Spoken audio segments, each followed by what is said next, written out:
Ruler School is brought to you by Happy Little Hug Factory and these amazing patrons. Extra special thank you to guest lecturer patrons Brody Harris and Lance Albertson. Thank you for your support. Enjoy the video. Hey there everyone, DMO73 here, bringing you a feature match for the week of a couple fun decks. They're just jumping right in. Zach is going to be on the play here, first with his Green Dragon Rush, and he's playing against Josh, who is playing a non-Panda Taegrus list. So outside of Taegrus, there are no Pandas, and pardon the glare, that card is the Restoration card, the white-red edition that searches for a 2-drop and then puts it into play if it's Panda. Zach doesn't have any Severing Winds, unfortunately, in that opening hand. Otherwise, he could just, really screw up that play. But a turn 2 Flying Dragon of Altea, or turn 1 Flying Dragon of Altea from Josh, because it is technically a 2-drop. Zach just playing a Magic Stone Analysis to grab another Green Stone, unfortunately not really having anything on his turn 1. These lists are just kind of fun. We're getting ready for Gen Con this week, so we were wanting to make sure we at least got something for you guys. Playing another Restoration to get another Dragon of Altea. We will have the deck profiles for both of these lists up later this week, but ultimately, we just wanted to show you guys at least something for this week, and hopefully we'll see a lot of you guys at Gen Con. So Zach taking that 12 damage and then going to his turn, drawing the Rapid Growth, really doesn't help him at all in this situation. Gets another stone, puts him up to 4 stones, which is great, but he's still dealing with 2 12/12s that are both flyers, which becomes a pretty big deal. Plays a little red, and then has to pass the turn, unfortunately. Hitting a Gusting Sky Stone there on Josh's side, paying 1 for a Venus to get to draw a card, and then paying 2 for a third Restoration. That Restoration is going to grab him the Kingdom of Diversity Light Palace, and technically he has 3 different races because of Jupiter's weird historical plus whatever. So those dragons are going to be both 15/15s, or even just as their normal 14/14s. That's just lethal right there.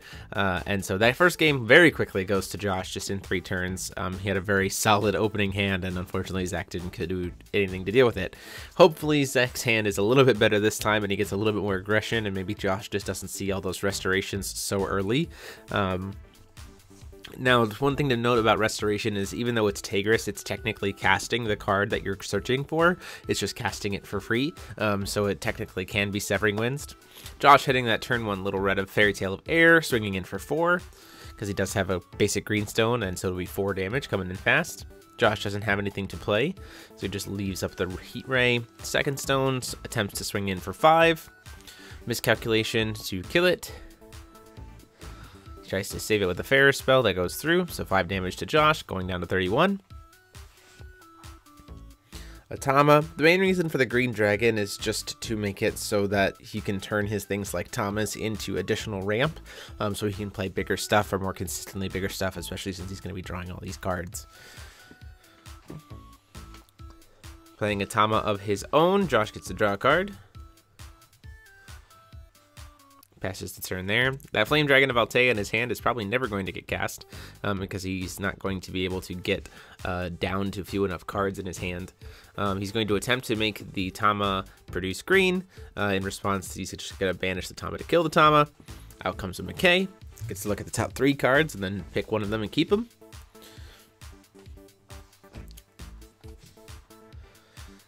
Little Red's going to probably swing in here, I imagine, for 6 damage.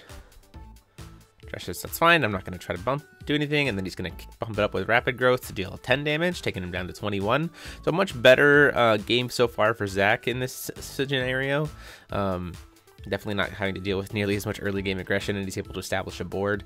Josh playing the Yggdrasil edition, and then playing, so his stones can produce any color, and then playing a Will-O-the-Wisp. So that's the 2-drop 1/1 that when it enters the field you draw a card, and however much damage it's dealt is how much life you gain, and it also has barrier. So it's a really solid blocker for Josh in this scenario to survive, not having to worry about potentially gaining life off of the little red trigger, or the little red swing.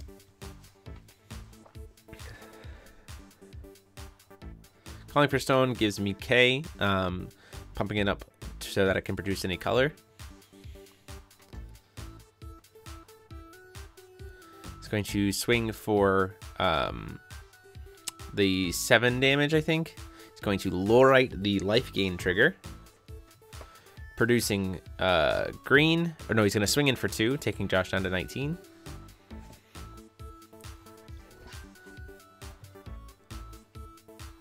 And then he has that Seed of Rebirth in his hand, so he's not sure if he wants to like use it right now to try to draw 2 cards.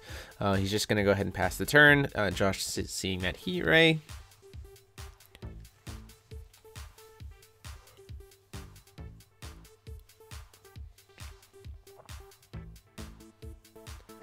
Paying 3 to play out a Seed of Rebirth of his own to grab Tama and Will-O-the-Wisp back from the graveyard.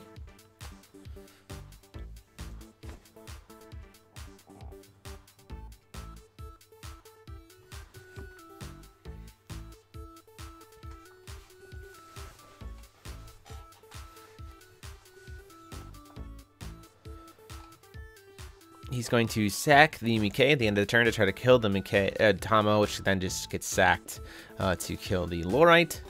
Oh, he's doing it in response to the triggers of the draws. And then he's going to play the Elf Village so you can block flyers. Emonsville. So a lot of weird additions in Josh's list. Paying 3 to play his own Seed of Rebirth, and he's going to grab back the Tama and the Mikkei, so he gets to draw 3 cards, or draw 2 cards off of it. And have 6 damage of like burnable damage on board. Not that it really matters with Will-O-the-Wisp having barrier.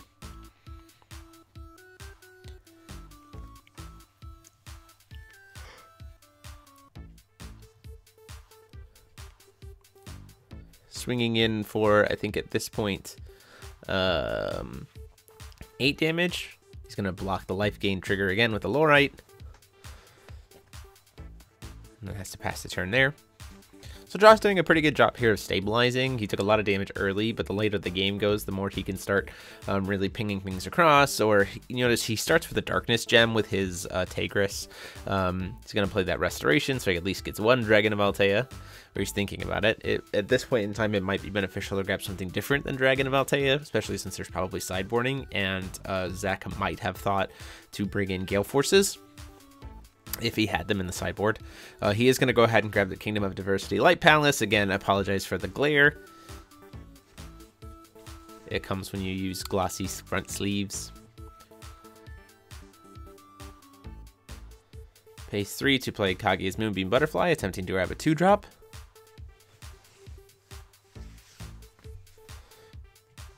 And then out comes the Flame Dragon of Altea from that.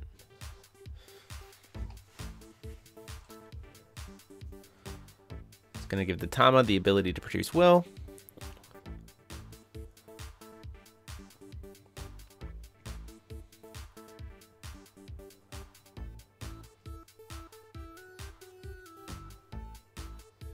It's going to use Null Page on the Flame Dragon. So what this does is, as long as Null Page is on the field, that Null Dragon gets RFG'd, and then Josh can't play from his hand specifically that card. He's also going to spend the 1 Will and the Tama Will to play Destruction of the Portal to get rid of the Kingdom of Diversity, and then swing in for a grand total of 1, 2, 3, 4, 5, 6, 9, 12 damage, taking Josh down to 7.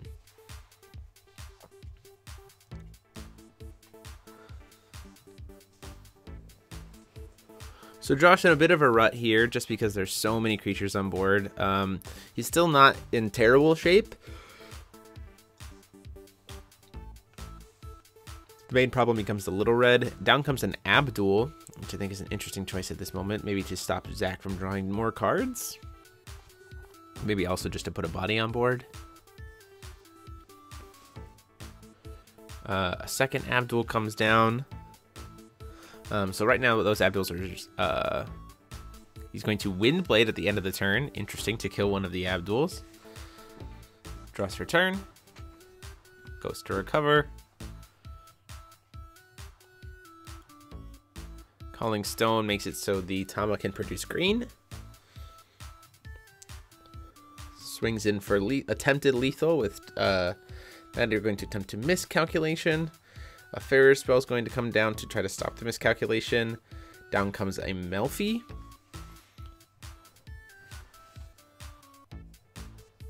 It's going to attempt to Lorite the Melfi of trying to negate the damage from Little Red. And so here's where it's a little bit of a misplay. So oh no, it's an elf, so it had +1 defense, so I forgot about that. So he gets to swing in for 5 damage here with his little minions, taking Josh down to 2, and then Atama comes in. He tries to draw a card, so this puts Josh in a pretty bad spot, especially since you see there's a Frig there. So next turn he could like play the Frig and then grab the Little Red and then play the Little Red and swing, and that Little Red is very, very large at this point. And even though he only is at 2 life, right, a lot of the things on the board, there are 4 things on the board that could just hit him once for lethal. So he gets Taegrus here and he gets 2 Darkness Gems. He's going to burn them both on the Little Red. But then I think the problem becomes he doesn't have a way to stop the rest of the damage. He's going to... Oh, that's an Ataraktia to try to bring out the Grim, which will have Swiftness. Kills the Null Page and searches for a Fairy Tale if he has one, but I don't think he does. Problem though is I think Josh is 1 creature short from being able to stop stop that much damage, however much there is, because he could swing. He could kill 1 more of the two costs with Taegrus and then swing his Grim into something, but there's still, his life is just like 100 points too low to be able to survive just being swung at with all of the, like, even the 2 Lorites can get through to kill him.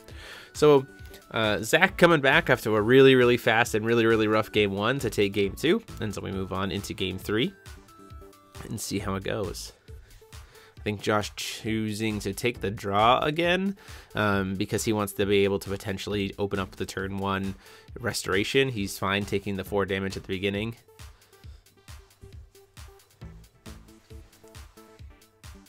Does look like he has the restoration in hand, but he didn't cast it. I might be wrong though. Swinging in for 5 with Little Red, forecasting any will. The miscalculation comes down to kill it, and then a Red Riding Hood comes in.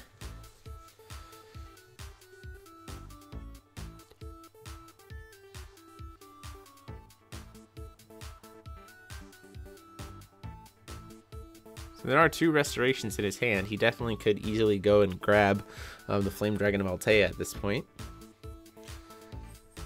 Instead chooses just to cast Melfi.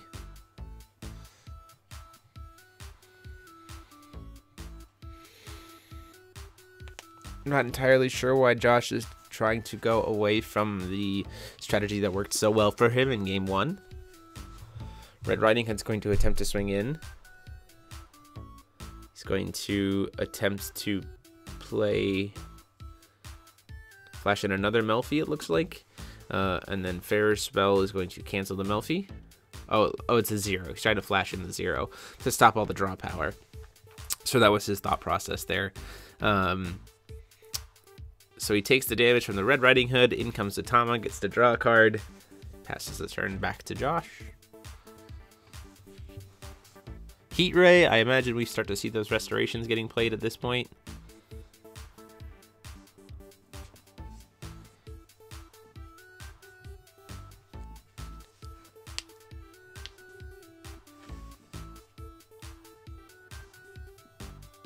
The first restoration coming down. Let's see what he decides to grab.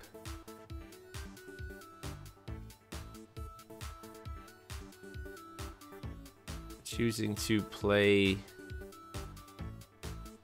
Can't quite tell what that card is. My apologies because of the glare. Oh, he grabs an Alice's World of Madness and then plays a second Alice's World of Madness. So now both sides of the field have a -4/-4 permanent. As long as those are on the field. Probably a good plan for Josh. He wants to make the game go longer. And he has the Kingdom of Diversity and the Amonsville stuff to boost his stuff back up after having dealt with the minus of Alice's World of Madness. He makes it so eventually it kind of becomes this like one-sided thing. So he can grab the 2 Red Riding Hoods. One red, they're both, because he has enough stones, even with the minuses, they'll both survive, interestingly enough. So then he's going to go ahead and swing in. So it's being up to an 8/8, 4/4, and then he plays the Tama, which will immediately die, and he'll get to draw a card because of the rules process. So interesting enough, because he's at 5 stones, Red Riding Hood becomes a 7/7, so technically she's a 3/3 right now. So he's got a 4/4 and a 3/3 on his side of the field. Josh has a 0/2, plays another Restoration.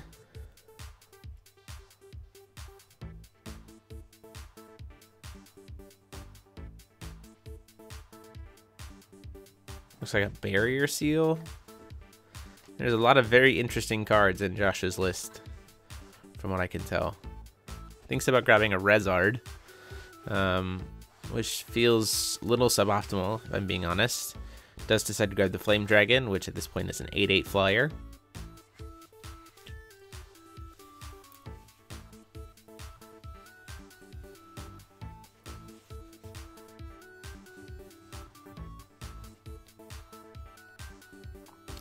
Plays the Tama, which will immediately die. Gets some to draw him a card. And then passes the turn there. Calls for stone, makes the Red Riding Hood that turns into a stone have the ability to produce will. Plays the McKay, which will immediately get killed, and he'll get to look at the top 3 cards. So at this point, he's probably just trying to dig a little bit. Maybe looking for his Addition Hate. A single destruction of the portal with enough will just lets him pop both of those and gets him right back in the game. The problem is that also gives Josh his 12/12 flyer back. But at this point in time, it's probably better for Zach just to be able to get those additions off the board, so that he can have more threats, especially considering he can start sticking his Thomas and McKays a little bit better than he was before.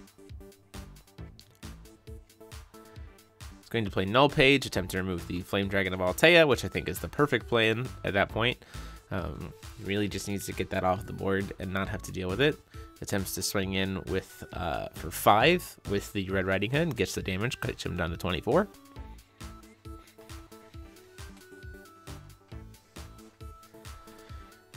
Josh is going to go ahead and flip. He's going to burn one of the counters on the Red Riding Hood to get that, or yeah, Red Riding Hood. Or Little Red Fairy Tale of Air. My apologies. Little Red Fairy Tale of Air. He's going to use his other 2 will to play the Ataraktia, so now all of his stones can produce any color. That is a very bright Uber Taegrus. He's got 2 Darkness Gems left, which puts him in a very good position. And the other thing is, Alice's World of Madness doesn't touch J-Rulers, so Taegrus itself is just an 8/8. Red Riding Hood now has all of those skills. So he's at 7 stones, so it's got First Strike, Precision, and Swiftness.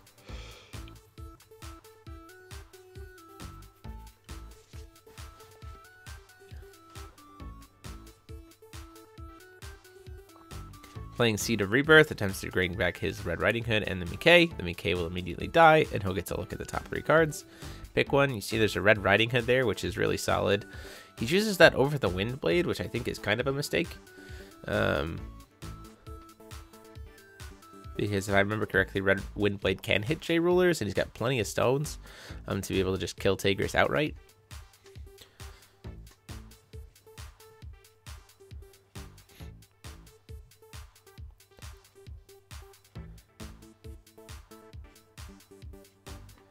Swings in for there's 8 stones there, so 11 swings in for 7. He's gonna try to stat an egg, flash in the Lorite, which immediately dies. He's gonna make the Red Riding Hood get killed by the stat egg. Play another Red Riding Hood and swing into the Taegrus. So technically, if I remember correctly, it does have First Strike, so that Taegrus should just be dead. It would have taken enough damage that that Red Riding Hood should still have been able to kill it, without it having to worry about getting the backlash. They might have just forgotten about the fact that it has First Strike. That card is an Abdul that was just played, stopping the enter effects. This is one of the situations where I'm saying if he had kept the Windblade, he could have killed Taegrus and kept the Red Riding Hood. At this point, been able to had the Red Riding Hood on board to be able to deal with the Abdul, because it has precision and first strike, and it's just way bigger. Even at 3/3, it's bigger than a 2/2. So he's choosing to draw a lot of cards by just going ahead and getting rid of his Spirit Stones, producing green and sacking them. He's trying to dig for a removal source. The problem at this point in time when it comes to Abdul against Zach's deck is a lot of his draw power is enter effects. So he pretty much just has to sit and wait at this point because there's an Abdul on board.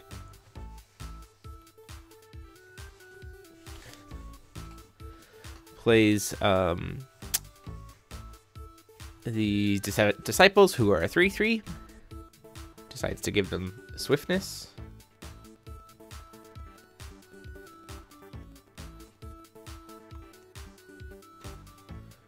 Plays a second Disciples, using all that floating will.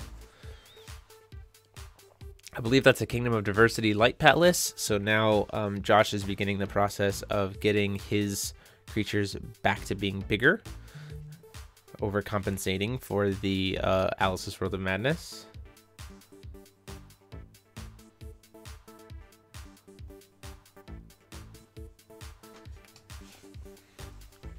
Oh, it's not. Oh, it's the Angel. So tries to swing in with the Disciples. Then the Angel gets turned into a statue, from a statue into an angel, blocks. In comes another 5 damage from the other Disciples. He chose to do the +2/+2, so they at least can try to get 5 damage in rather than just the 3. Swings in for 6 damage. Flashes in the Jupiter. Attempts to block, but he can't block because it has flying. So he's just going to flash in the Jupiter. He's trying to kill the Disciples, so the Disciples is going to die.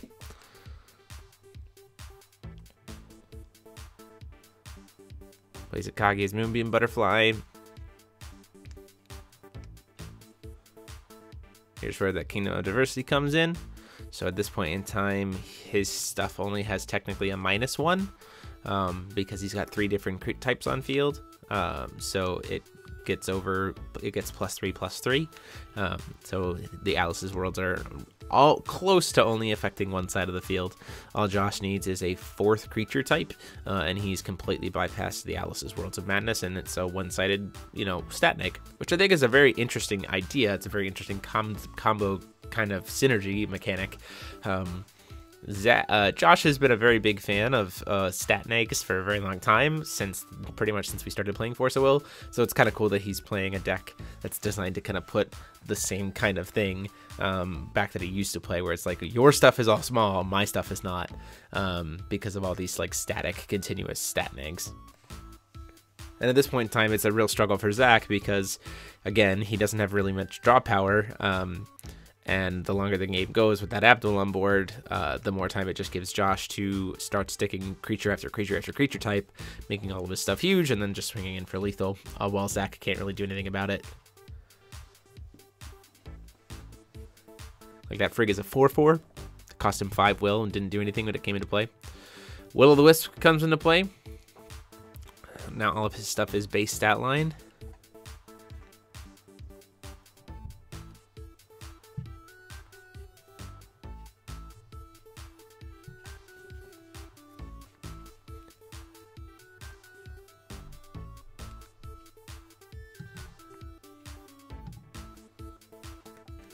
Josh trying to figure out what else, if anything, he wants to play.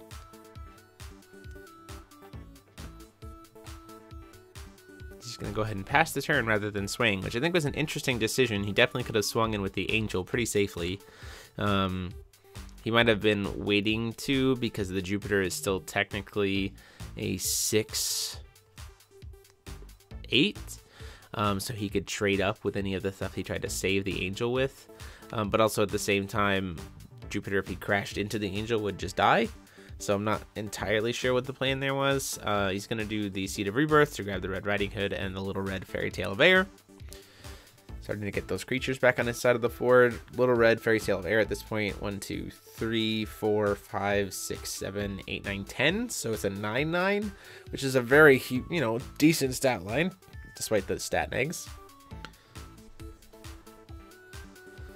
Playing another Kingdom of Diversity, though, and that is where things get really bad for Zach. So now everything is getting caught up to the stat negs of the Alice's World of Madness, and then an additional +4/+4.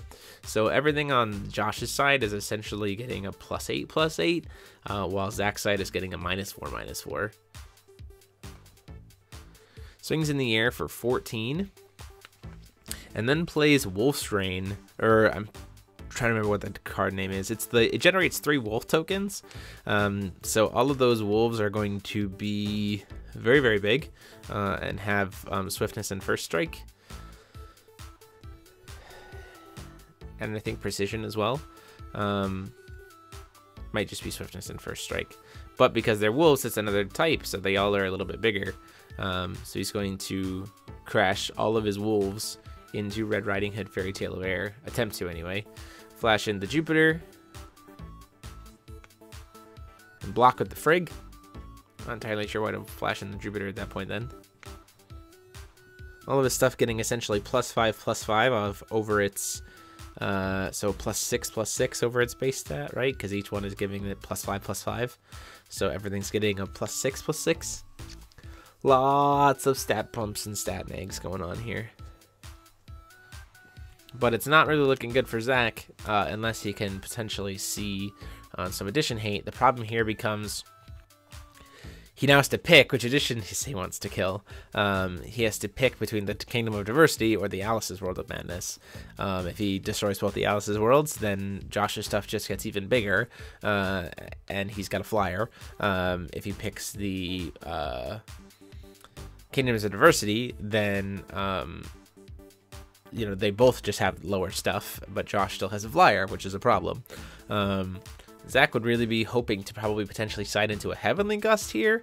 I don't know if he actually would. A Heavenly Gust would be pretty devastating, really, against Josh's list. All of his small stuff hits a basic greenstone, but once again, even if he could potentially see it, he doesn't have any draw power because the Abdul, it just comes back to Josh happened to hit the combo pieces, like the pieces of the synergy kind of when he needed to, and I think, like I said, missing that picking the Red Riding Hood over the Windblade, I think, has actually come back to really bite Zach significantly.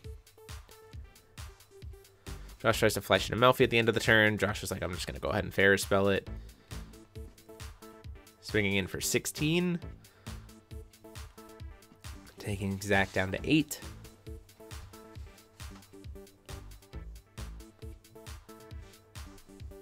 Swinging in with the Melfi just to see if he can just finish the game. And Zach's like, I can't stop. There's too much damage on board. I'm just going to die anyway. So that's the end of the game.